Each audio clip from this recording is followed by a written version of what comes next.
કે જેના જીવન તપ્ત થયા હોય એને શાંતિ આપનારી આપની કથા છે.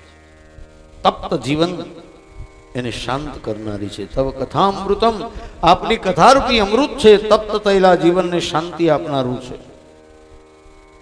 કવિ બીરીડે તમ કલ્મશાપમ, મોટા મોટા કવિઓ એનું ગાન કરે છે અને તમામ કલ્મશને હરનારી છે. અને એટલા માટે કહું કે શ્રવણ મંગલમ શ્રીમદાતતમ. અને કોણ શ્રવણ કરી શકે? તો મેં કહ્યું ને કે જે ભાગ્યશાળી ભૂરિદા જના, યાને કે ભાગ્યશાળી જે લોકો છે એ જ ભગવાનની કથાનું શ્રવણ કરી શકે. આપણે તે દિવસે ગાયું હતું ને કે ભાગ્યશાળી કથામાં આવતા, પૂર્વના પુણ્ય ખેંચી લાવતા ભાગ્યશાળી કથામાં. તો ભૂરિદા જના, યાને ભૂરિદાનો અર્થ છે ભાગ્યશાળી લોકો જે કથામાં આવી શકે. આવી ભગવાનની અદ્ભુત કથા.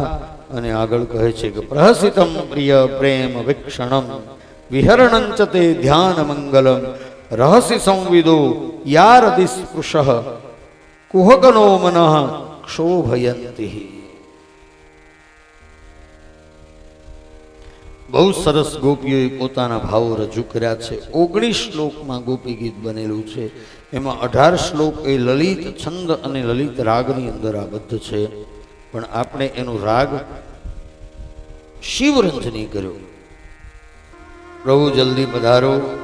અને જ્યાં ગોપીઓએ ભગવાનની ગોપી ગીતની પ્રાર્થના પૂરી થઈ, ગોપી ગીત પૂર્ણ થયું.